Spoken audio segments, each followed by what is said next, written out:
Salve, meu povo, beleza? Joia? Vamos lá! Mais uma videoaula do canal Farol da História. Essa é uma continuação da videoaula anterior que falava das independências da América Espanhola.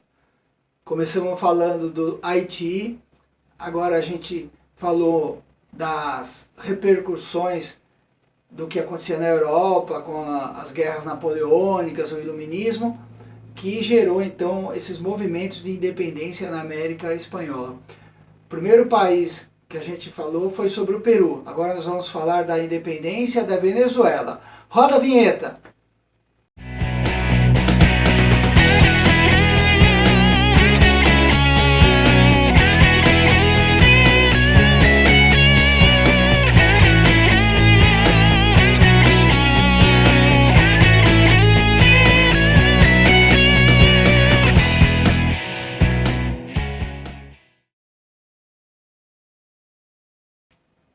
Estamos de volta, beleza? A independência da Venezuela.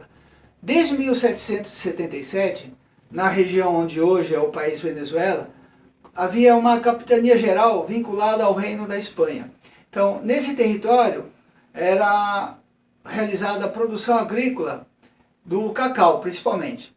E essa produção era voltada então para a exportação com base no trabalho escravizado.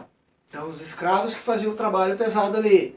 E o processo de independência da colônia espanhola na América teve início com os desdobramentos dos fatos ocorridos na metrópole europeia. Estão lembrados na videoaula anterior, lá quando fala da Espanha, dos reis de Bourbon, do iluminismo, as guerras napoleônicas, enfim. Vamos dar uma recapitulada. Quando Napoleão ele depôs o rei espanhol em 1808, o militar Vicente Parrán foi nomeado governador da região venezuelana. No entanto, parte da população e da elite crioula da cidade de Caracas não reconheceu esse rapazinho como governante, estabelecendo em 1810 uma junta governativa local para administrar a região. Então teve início um processo de independência da Venezuela. As pessoas que participaram desse processo, ou desse governo estabelecido, após o movimento de 1810, eles não apresentavam os mesmos interesses políticos. Então, para variar, os interesses eram conflitantes, tá? E após diversos debates em que havia uma tentativa de discutir o futuro, de saber o que iam fazer, o que iam pensar, como é que iam crescer e se desenvolver, só que esses debates, que não estavam levando para lugar nenhum, mostrou então que as ideias de independência estavam crescendo e ganhando adeptos, tá? Quando eles discutiam ao mesmo tempo essas ideias, iam tendo mais pessoas que ficavam de acordo com elas. Em julho de 1811 foi aprovada a Declaração de Independência da Venezuela e meses depois uma Constituição para o novo país. A independência, contudo, não foi aceita pela Espanha, lógico, né? Perdeu uma colônia que produzia cacau para eles, com trabalho escravo, prejuízo. Agora, o que aconteceu? A Espanha decidiu, então, enviar tropas para combater os rebeldes. Em 1812, um grande terremoto na Venezuela complicou a situação, pois muitas pessoas morreram e Caracas, a cidade de Caracas, ficou bastante destruída. Ao longo dos anos, foram empreendidas diversas batalhas, várias guerras ali, que tiveram como líderes os militares Francisco de Miranda e Simão Bolívar. Em 1821 houve a vitória final dos rebeldes, na Batalha de Carabobo, que finalmente garantiu a independência do país. Então depois de muita luta, muito sangue derramado, os caras conseguiam se livrar dos espanhóis e tocar a vida. Beleza? Vamos em frente.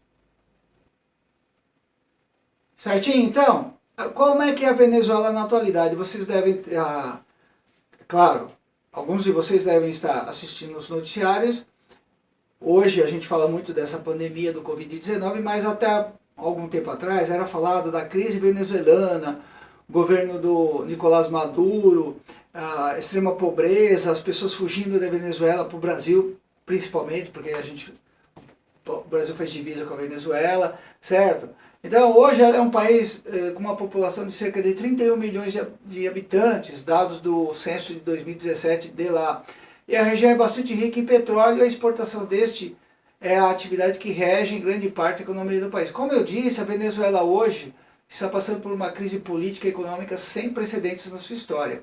E a gente espera que eles consigam resolver seus problemas da melhor maneira possível ali, tá? Sem muito derramamento de sangue. Na sua apostila tem um quadro falando para saber mais a respeito da Venezuela. Sugiro que vocês deem uma lida nesse artigo para a gente continuar nas próximas aulas a explicar um pouco mais da independência das colônias da América Espanhola. Até mais, pessoal. Forte abraço.